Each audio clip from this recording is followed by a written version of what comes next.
to the morning session of Decoupled Days. I'm Alex, and this is my colleague Robert. And we're here from Evolving Web up in Montreal, and we're here to tell you about how we've been learning decoupled Drupal development with React Native. Just a show of hands, who here has already programmed something in React Native before? No one. Amazing. So that means the slides I added at the beginning have some use. But before that, a word from our sponsor, me. Evolving Web is a digital agency based in Montreal. We've been doing Drupal open source contributions, community development, community contributions, and more recently training for the last 10 years. We have a really international team. There are just under 20 people, and like everyone's from a different country, and we speak like over 10 languages. And we work with lots of really big clients and all over North America. And we're also a community of experts. We collaborate with people we meet in the Drupal community and all over North America as well. So about us, Robert? Yeah, hi. My name is Robert. I'm working at Evolving Web. And I have been doing Drupal since 10 years or more. And in the last few years, I started working with mobile development, which is native code in Swift and in React Native. And sometimes I work with Gatsby. Great. And I'm Alex Dergachev. I'm one of the two co-founders of Evolving Web. 12 years ago. I think we had our birthday just a few days ago. We've been doing Drupal since 2009, pretty much full time. But aside from Drupal, I also love static site generators, Ruby, Node.js. I've written some Chrome extensions and have always a few side projects on the go. However, my React knowledge is quite noob. I was motivated to learn React because I'm really good friends with Kyle Matthews, who's the creator of Gatsby, and who I met at my first Drupal conference back in Szeged. And so we're moving towards that direction as well as Drupal, of course. And speaking of Gatsby, our new career site is powered by Gatsby, so that's exciting. And so check it out if you want to see what a Gatsby site looks like that Robert built last month. And so aside from over a decade of Drupal development, we've moved towards mobile development in part because of interest from our developers and in part because of demand for our customers. So it's kind of a good fit. What you'll be seeing later today is Robert will be demoing a special purpose app he built for Decoupled Days, which has the schedule and a few mini features like that. And that's kind of an example app to see what a simple app can look like. More recently, a little less recently, he's been working to finish Children's Hospital of Philadelphia's Vaccine Education Center app. So it's something that parents can install to track all the vaccines that they need to give to their child and to learn more about this. And over the last year, we've also been doing an incredibly simple but incredibly complex, isn't that funny, intranet app called Scoop for a major pension fund in Canada, like with $100 billion in assets under management. And we needed to do that in React Native because as opposed to something simpler like a mobile website, because we needed push notifications, and that was the only way to do it. So since you guys said you don't know much about React Native already here in the audience, I added a few slides at the beginning, React Native 101. So React Native is a web developer-friendly way to dive into mobile apps. It's not the only way to do it. I want to talk about a few other ones. But if you guys already know JavaScript and CSS and how to make a mobile responsive website, and you want to dive into mobile development, this is probably the most comfortable way for you to become dangerous very quickly. As I'll talk about in a second, it doesn't mean it's the best way to do it. There's a lot of pros and cons once you go to large budget projects, enterprise level stuff. But I think it's a fantastic way for you guys to dive in, and that's what we found as well. So how does it work?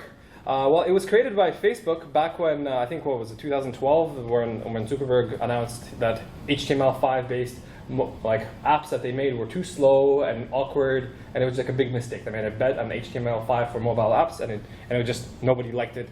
Nobody was happy. So, but the guy, the Facebook tech team didn't want to just go to doing pure native apps for iOS and Android, because that's maintaining two separate code bases, and that has a lot of costs associated with that.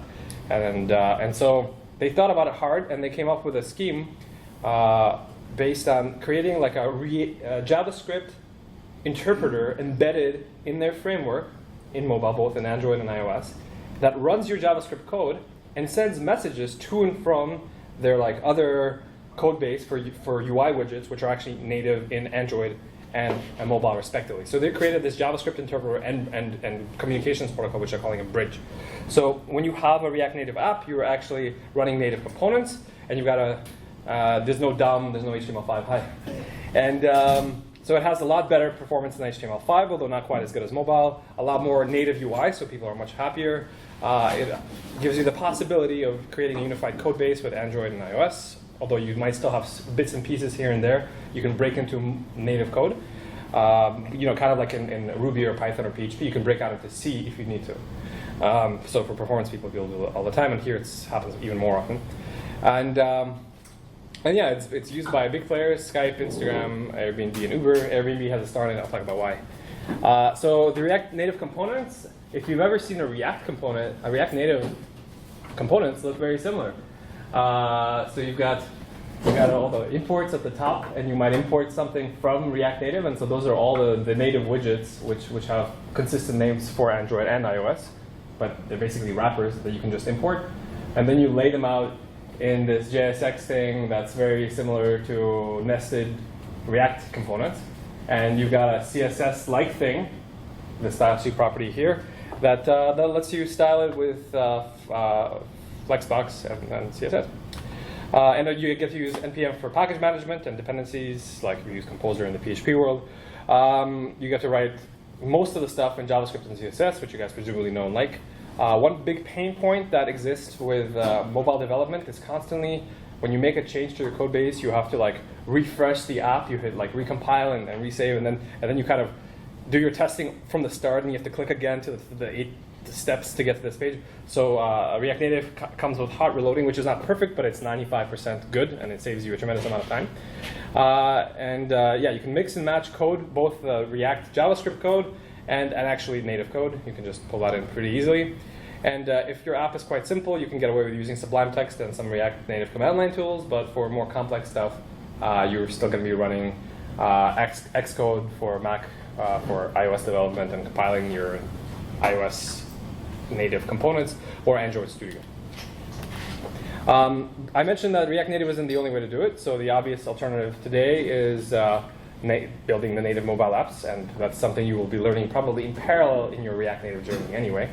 Another important alternative is just to build a goddamn responsive website, because it'll probably cost you 1/10 the price.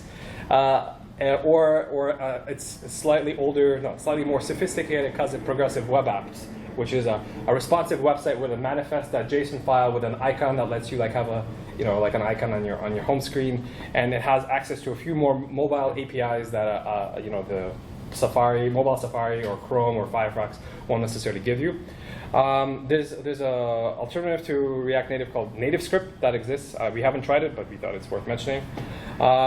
There's the precursor to things like React Native, which is Ionic, Cordova, and PhoneGap. And they're considered hybrid apps because they kind of wrapped an HTML view. So that's what people were doing in that back HTML5 area, where you have like still a native app on the App Store, and it has access to the native APIs, but the widgets themselves are just HTML. So it's good, but it has those performance problems that we talked about, and probably power usage problems and others. And then after React Native, a couple of years back, Google came out with their own version to compete with Facebook called Flutter. It doesn't use JavaScript. It uses Google's own language called Dart. It's statically typed, unlike JavaScript, which is quite good. And it's maybe a more sophisticated UI framework because it's a little bit newer. And so there's a lot of good things to be said for it. We haven't used it, but people are very excited about it, as they are with React Native. So if you don't mind learning Dart, check it out. So comparing React Native to a progressive web app or responsive website, or just a web view, which is like a little frame that embeds a browser. So first of all, progressive web apps, which are pretty cool, and Google is pushing it for years really hard, but Apple for some reason likes their App Store and 30% revenue. So to defend the App Store, they kind of hobble progressive web apps on iOS. You can't do push notifications. It's very awkward to install it, like you'd never explain it to your father or something like that, or somebody less technical than the developers here in this room. So React Native also has better native UIs, and it has a full access to the full API, although it might have some complexity to access it, but you can. And it has, of course, push notifications in iOS, which is key for most apps we touched. On the other hand, React Native has that App Store build, like compile and build step, and then you have the App Store deploy and approval process, which is really going to slow down your development. And so it's a lot more complex than just giving somebody a URL and saying, go here, and the app is auto-loaded like a website. And of course, because there's no compilation or deployment, building native apps or React Native apps has more hassle than just a progressive web app, which has like refresh and you have to retest. A big news in the React world, or React Native world, is that Airbnb, after being one of its biggest advocates, after 2 years said, we're not going to go forward with React Native, which kind of rocked the world. They cited framework immaturity. They were saying we're spending half our time building Airbnb and what our marketing team wants, and half the time making React Native better. That's fair. That's kind of like using Drupal 8 in 2017. So you're going to pay a certain price for being the first big player to move onto a platform. They also complain about lack of static typing, which if you really care about that, which is legit, all computer science types seem to, you should look at Flutter. They talked about the fact that while it tries to make a unified interface between Android and iOS, even if it gets 95% of the way there, that last 5%, which you're going to hit on a $20 million app development team, like that kind of project, enterprise scale, they're going to spend a lot of time hitting those limitations and inconsistencies. And they said, at our level, we are maintaining not one unified code base, but 3: mobile, native for iOS, Android, and React Native. So for that reason, they said we would rather just hire an army of iOS devs and hire an army of Android devs, and then put them all together. So, but that was, of course, Airbnb with their relatively unlimited budget for this thing. You guys, as web developers working at a medium-sized organization, might benefit from a lot of things that React Native gives you. So with this, by way of introduction, I'd like to pass the torch to Robert, who will talk about the next phase. Yep. So here's the torch. Where do I push? This is the next button. Okay. This is the previous. Okay, thank you. So thank you, Alex, for the introduction about the React Native. So today I would like to show you a small demo about the whole process of building a React Native app, which fetch data from Drupal and then build the whole app, and then you deploy it. So, okay. So 3 years ago, when I first started with building some first mobile app, all the tutorial is all about building weather app. Like you fetch data from API, build it. So this is something similar to this. But in this application, I fetched data from decoupleddays.com. So several weeks before the conference, I sent an email to the organizers asking if I can access to the API, because I recognize that Decoupled Days is built on Gatsby. And there's a big chance that they have a Drupal site back in behind. So I asked if they can enable JSON API on that Drupal site, and they said yes.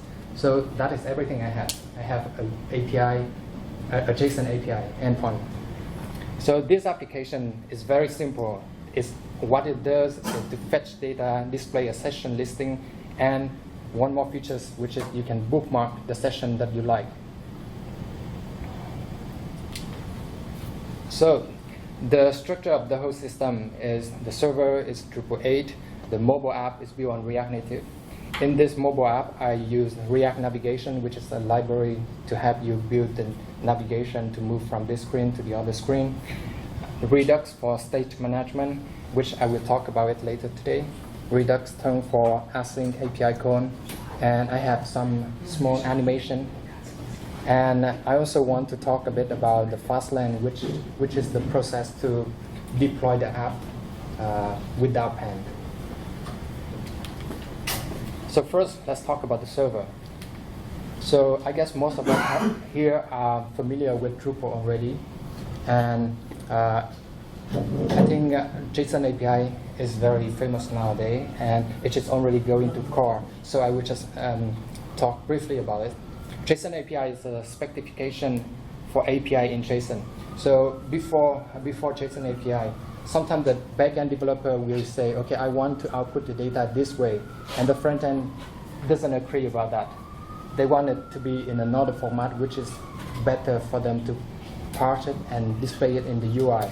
So JSON API is the standard for to unite the backend and the front-end developer together. There is one standard. You speak in one language. Yeah. So JSON API in Drupal is the module that provide the API, which is centered in the Drupal entity. So this is the look of the JSON API endpoint. Next thing. So one of the problem of building this app, we don't want to fetch only the information of the node. We want to fetch the relation data, because in Drupal sometimes you have the node content type, and then you have the field which reference to another content type, or the field reference to another taxonomy term. So this is the way that we can fetch the relation data. As you can see here, we call the API node session, and then we add the parameter like you want to include the field speaker and the field speaker company. So the field speaker is node reference, and the field company is the field of the speaker node. And then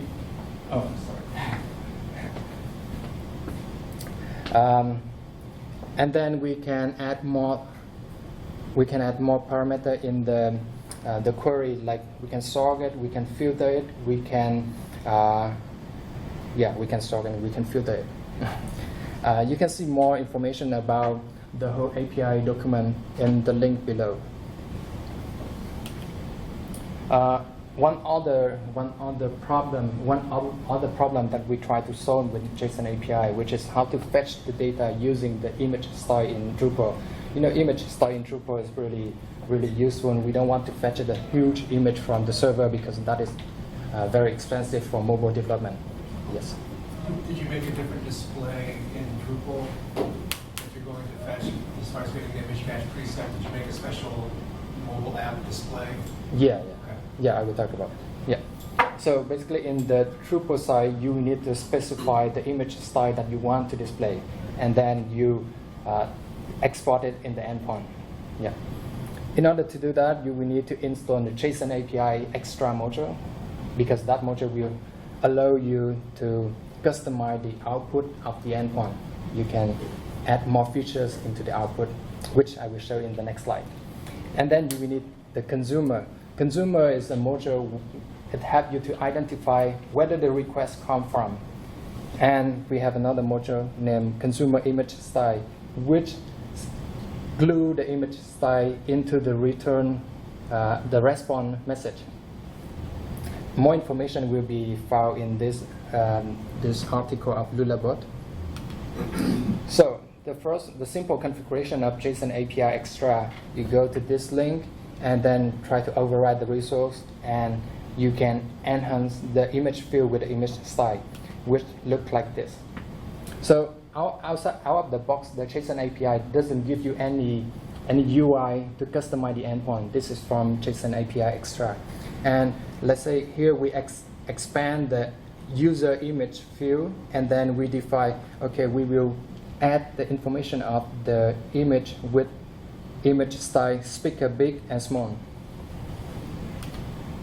The consumer module. So the consumer module will use the UUID here, which you will send together with the request. You will send in the header of the request. And using this, the Drupal side will understand where do you come from. You are coming from the mobile app, not from any other third-party software trying to get data from there. So you can block the request from non-mobile app. And yes. What are image styles? Image style is I'll take that. Drupal has a for a display. So you say I need a 100-pixel version of this image for this display.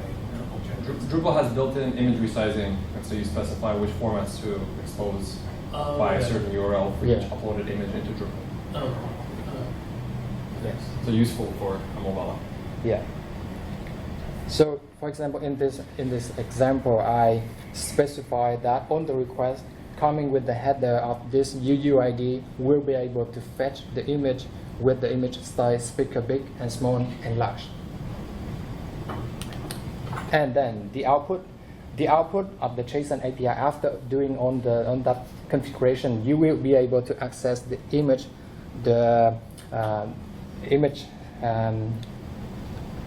metadata here with on the link of the speaker big and speaker small, which are really suitable for the mobile app, not the original image.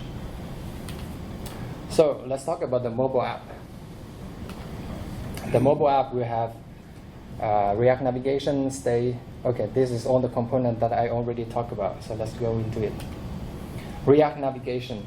So React navigation is the library of React which will help you to create something like in the top on the first image here, which is the material top bar navigator, which is quite common in all the applications nowadays.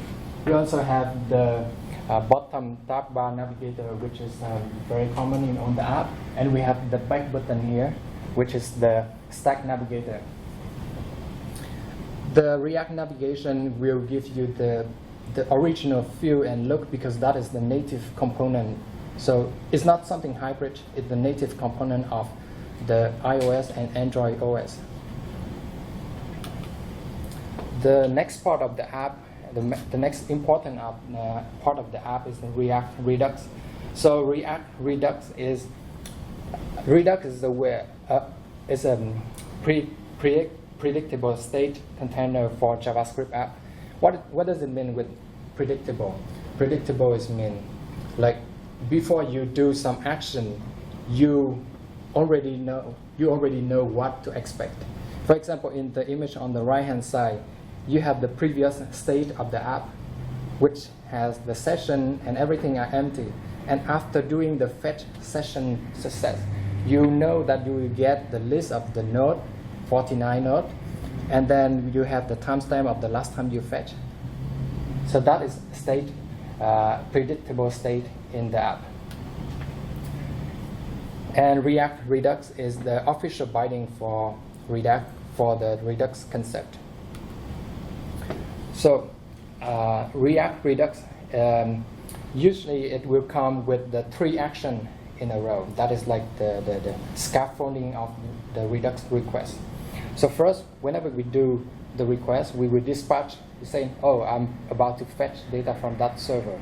And then when we get data from the server, we will dispatch another message saying that, okay, we fetched it successfully. Or if there is a problem, we will dispatch to the app saying that, okay, it's failed, so that we can display a message saying that network is not reachable or something onto the UI to the end user. Another part which is Redux-thunk. So Redux-thunk is a library, a middleware to have you make the request to the server. So it will make the request, it will wait for the response to receive by the mobile app and then do something else. So this is the third party that we need in this application. And we also need the JSON API normalizer. Why is that? Because the data, the output of the JSON API is very entity-based. You have the node in one place, you have the session, the speaker, which is another entity in another place. You have the taxonomy in another place. And we need the JSON API normalizer to glue them together, to format it into an object that you can understand. Let's go how it looks in the next slide. Okay, this is the data that we get when we make a call to the server. As you can see, we have the data, which is the main object that we fetch, which is the session. And here I have 10 objects here. And then because we include the few speaker, so we have the node speaker, which is the speaker entity here, which is in the include array here.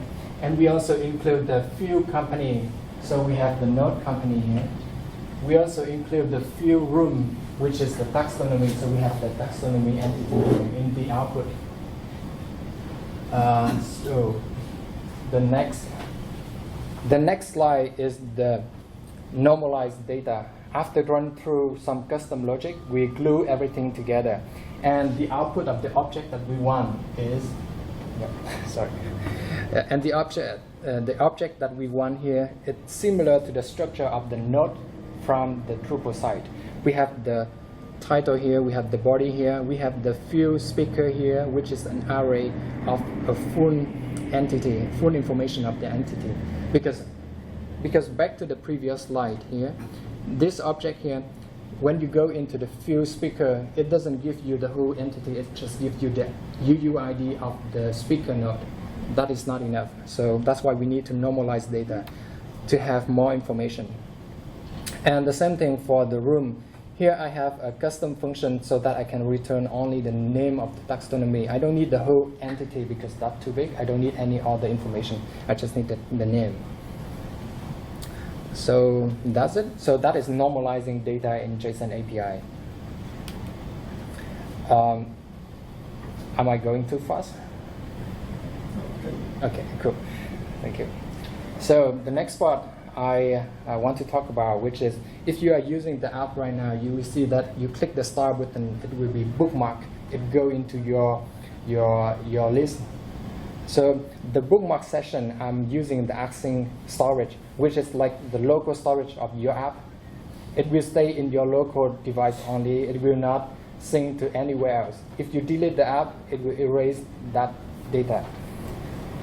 So this is a very simple example. So here I use the Axing Storage and set the item together with the key, which is like the ID of the value that I want to set. And because it only accepts strings, so we need to stringify the array. And when we get from the Axing Storage, we will need to parse it to turn it into an array. Another part that I think is worth mentioning in this session, which is the caching and offline first app. In this application, in the Decoupled Day application, I didn't implement that part because I want it to be simple and quick. But in real life app, and especially when you need an offline app, so this is the solution. So in the Children's Hospital of Philadelphia application, I use the React Native as well storage.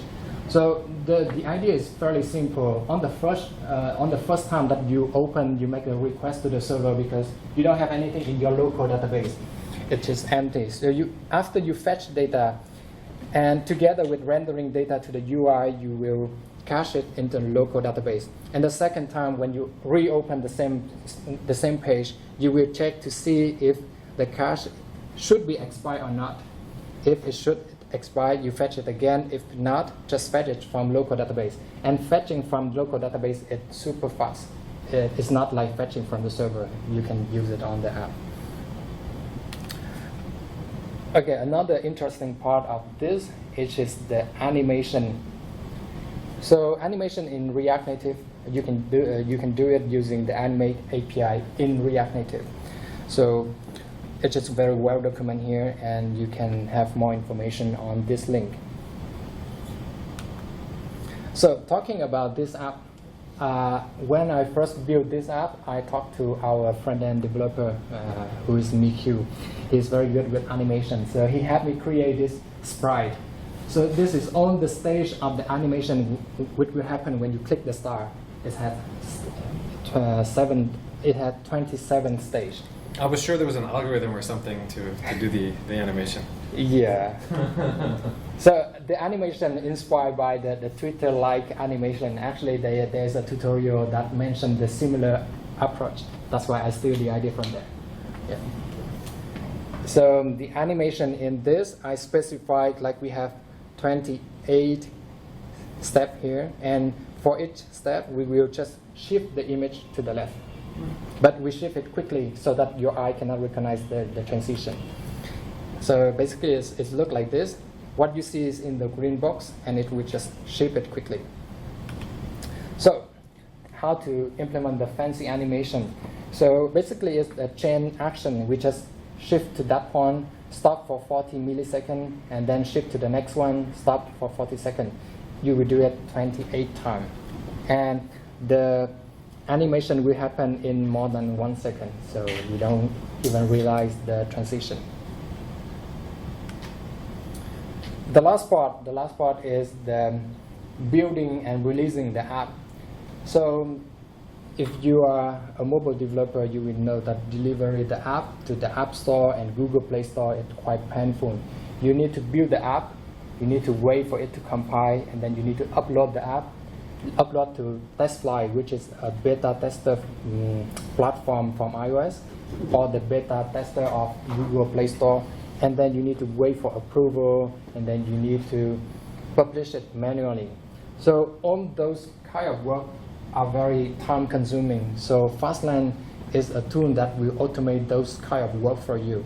And I must say that using Fastlane, I have saved quite a lot of time building the app and publishing the app. Because on the configuration for Fastlane is quite complex. It requires your credential, Apple credential. So the best way to do it is just follow their structure, their instruction. They are very well written. So how does Fastlane look like? So after doing all the configuration for iOS and Android, what you need to do to publish the app is just to type Fastlane beta, which will compile the app and upload it to your App Store. As you can see on the third line here, it will create, this is the build for iOS, it will create an IPA, which is a mobile file, and then it will upload to TestFlight. It will log in using my account here, and then when it finishes uploading, it will say, okay, now the App Store will start processing it. It can wait until the process to finish and then send you another notification, which is really useful. So one command, and then you go get a coffee, and then, okay, when you are back, it's done. So let's say every time I need to build and publish the app, I can save like 7 minutes here. In bigger app, it can save like 10 or 15 minutes. But let's say if you need to publish multiple build every day, so that is quite a lot of time saving. So, okay, we are reaching the last slide. This is the link where we can download the application. Like I mentioned before, because I started the project a bit late, so you cannot have the Android app on the App Store, but you can download the APK file using the link here. And if you want to have a look into the code to see how it looks like, the React Native look like, you can check out my GitHub in this link. Oops, sorry. Do you need it? Can you keep it up, Phil? Yep. Can you give an example of how you use the thunk middleware? Yeah, I can show you the code. Yeah. Yeah, but earlier in the slides, he showed how he used it to process the JSON API JSON from the sort of the very specific format where it shows the session like fields separately from the user fields and taxonomy fields. So he just, once that JSON arrives, Thunk will process it later, when ready. And do like the normalizations? Yeah, to make it look like what a node load would give you, or an entity load, or a salt nested. Yeah. Okay. And I already put together on the link here, which you can check out. We are reaching the last one. Yes. So before that, we're going to show the app. Yeah, I think we have time to show the app. Yeah, we have 10 minutes. Yep. Okay. So let's go into the code. What's the first here? Okay. So this is the app on the simulator. You can go to the session page. It will fetch the server and display the list of the session. And you can even go into the session like this to see the detail. You can go back. So this transition from this screen to the other screen is built with React navigation, which is the native transition. And on iOS, you can swipe back and forward. Yeah. And here is the tab navigation. Here I have bookmarked my session, of course. And then and then we also have the info page which has a link here. When you click it, you go to the map so that you can find the place. So It's nice. I wish I had it yesterday. It wasn't on the iOS store yesterday. yeah. Yeah. It So takes a couple days not to approve. so that is the app. So let's go back to the code, and so here I can show you the middleware that I use to declare the endpoint here. Can we make it bigger? Sure. It will be on presentation mode. Okay. So this we declare the endpoint, and then it's just the wrapper outside of the call, the fetch function. And then where is that? Okay. And then we can go to the Redux part, which is here, which is the session.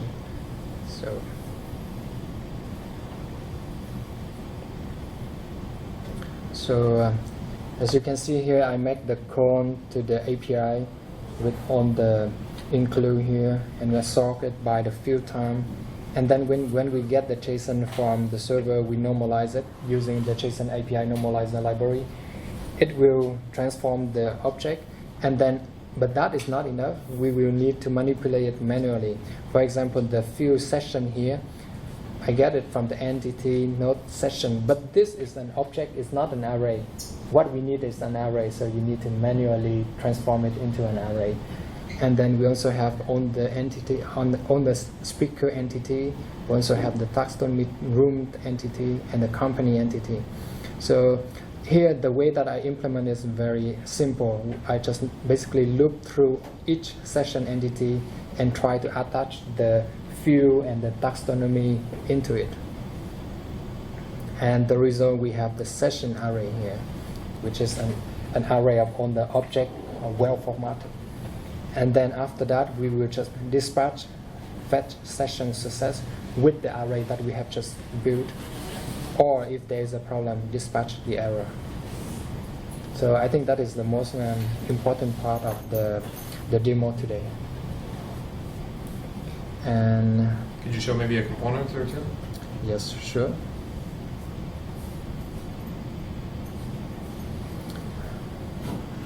So I have the component which is the session teaser. Session teaser is the part that will render this card. So we have the title here, we have the speaker name and all the tag. It look like this is the markup, the output. We have the header part, which is the name and all the meta tag. I also render the title, I also render the speaker, and I also render the tag. So I need to break it into smaller function. Oh, sorry. So basically, I just want to, I need to break the title into a smaller function because there are some sessions which are not a session. For example, the break time or the registration. So we don't need to click that button to go into detail of that session, that special session. So I just have a small check like that, and then if it is a real session, we will add the touchable without feedback, we turn your label into a link, and then we attach the onPress function, which will catch your press event and navigate to the other screen, together with the information of the node. So touchable without feedback is the React Native name for a link or a button For component? the UI button, yes. We also have all the components like touchable, opacity. When you click it, your label will become dimmer. Yeah. Yeah. So that's it. So that is everything I would want to show today. Okay, well, I think we actually have five more minutes, so it'd be good to show the other app, Yeah, sure. if you have a sec. While Robert's alt-tabbing that, anybody have questions for us based on what you guys saw, either in general or specific? If you want to, Sorry, yeah, go ahead. if you want to have an app that could submit information, you know how you would do that? If you want to have an app that submits information, you will need to configure on your Drupal site. Let's say you need to enable RESTful Mojo, turn your Drupal site into a full RESTful API, so that you can send a post request. And sending the request from React Native, you can do it either with Axios, which is another library which have you to create. So what is it called? Axios. Axios. It's spelled? Axios. AX. AXIOS. Cool. Yeah. So it is a library that have you to create the put request and fetch request, like a better version of fetch. Here in this application, I just use fetch because fetch is native in React Native. But if you want to Axios, it's a third party, is another library to include into your application. So it depends on your need. Yeah, I think I used that for a web page. Yeah. So yeah, it's interesting. And so you said the RESTful module. In Yeah. Drupal? Yeah, you need to activate, you need to turn your Drupal site into a full RESTful system. So maybe you can use the REST module, or you can use like service module. Does JSON API let you create? No, it just let you to fetch data. Okay. Bob? Yeah, so you got a developer, say they know React fairly well, they understand, they've used Redux before, learning React Native, what kind of a learning curve? I mean, it doesn't look like it's that bad to me, but I how must. difficult would it be for somebody that already knows React fairly well, already knows Redux fairly well, to dive in and get it out? If you already know React and Redux really well, so I think you can dive into React Native fairly easy. It will take you some time to get used to mobile development, and the way that thinking in mobile development is a bit different than in web development, but it will not take you time. I say that I spend a lot of time trying to understand React, Redux, and things, not in mobile development. So Yeah. I would add to that, since I've been on the more project management side of this, there's a substantial learning curve. So it's like you're asking if you already know PHP really well, and you've messed around with Drupal 4.7, can you dive into Drupal 8? It's quite a different world, and there's a lot to learn, a lot of very specific things you will learn based on the skills you already have, so you're going to have a fun time doing it. But don't expect to have an app that looks as good as what Robert is going to show for this hospital, Children's Hospital of Philadelphia app, or the conference app on your first attempt. So it's a matter of 3 to 6 months, a couple of apps under your belt, make mistakes along the way. I should also add that I hinted this earlier. You will become a mobile developer as you go further and further along. So React Native is a wonderful way to get into mobile development if you're a React guy, but it's not a perfect abstraction. It's not just so good that you don't have to learn what it's translating into. You're going to probably learn it as you go, as you get more sophisticated and want to push the envelope. Yeah, here we just want to have a small demo about the app that I'm building. Yeah, I want to add, we're building this app in partnership, obviously with the client, but also with Ziftech, a very prominent Drupal agency based out of Philadelphia, and they did the design and the strategy for all of this, and it was Robert who did the technical implementation of the React side. Yeah. So let's say here we want to go into vaccine, and let's say we go into search for vaccine. As you can see on the right hand, we have on the request here. This is how I cannot fetch from the server. So it's because we are using the dev server and it is on Pantheon. And if you don't fetch it, if you don't touch it in the last few hours, it will go to sleep. So we will try it again. So we can have the pull to refresh here. It will send another request to the server, and now we get the content. So as you can see, this is the implementation of Redux. So we have the get vaccine success. We have the fetch it from the server that begin, and then we get on the information here. So let me clear this out, and then we try to fetch it.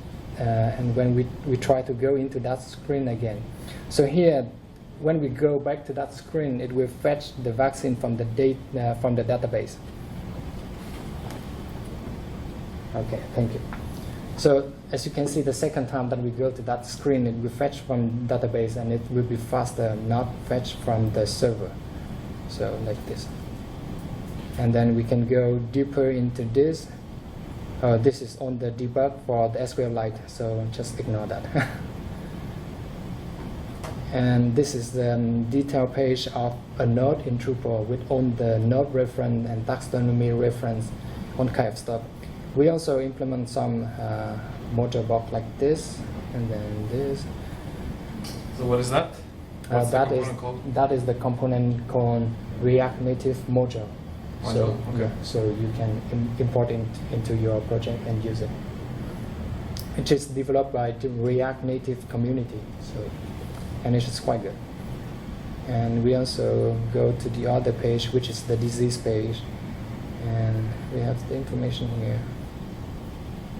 So here we fetch the node, the disease node from the server, and this is the endpoint, and then I display it. In this application, we also have the implementation of the push notification, which is using Firebase, and the user will have the the setting page where they can enable or disable the receiving notification.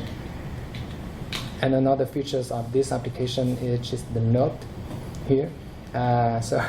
So the node here is the place where you can write out some node for yourself. The data will stay inside the app only. It will not be synced to the server. It's similar to the star in the previous application. Yeah. So that's it. That is the implementation of this app. We also have some implementation for the web view, which is, for example, here, which is the video. So when you click the video, which is a YouTube link, it will open it on a web view. It's like an iframe in the app. And just wait a bit. So Firebase is storing some of the user settings? No, I don't store anything on Firebase. Oh. So the setting of enable or disable push notification, it's stored on your mobile app only. Similar to the star, the bookmark. Yeah.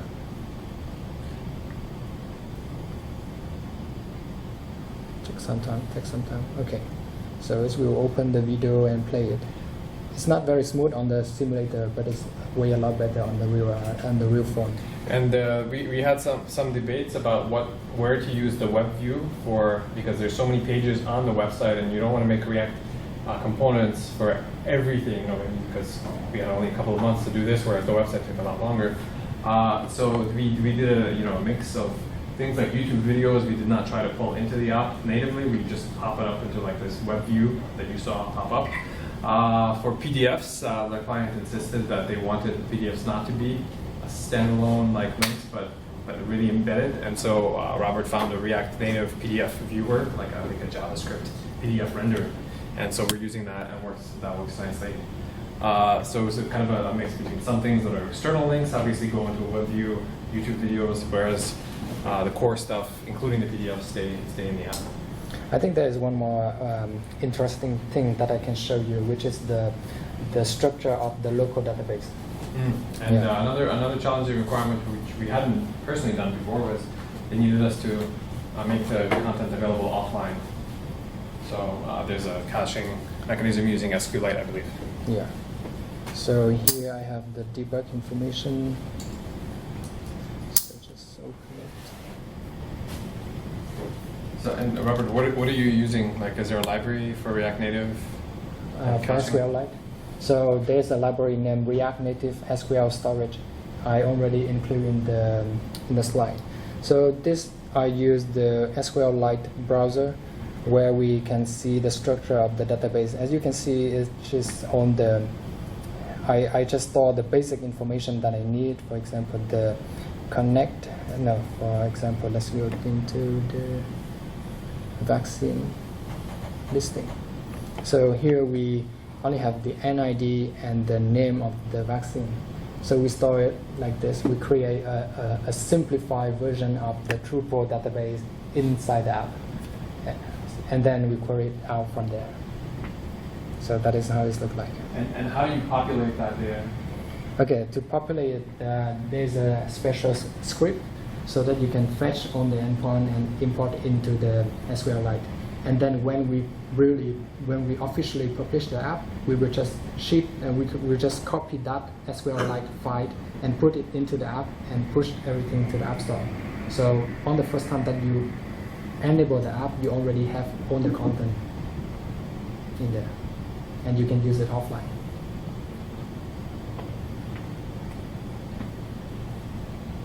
Cool. I think that's all we have to show. Any questions?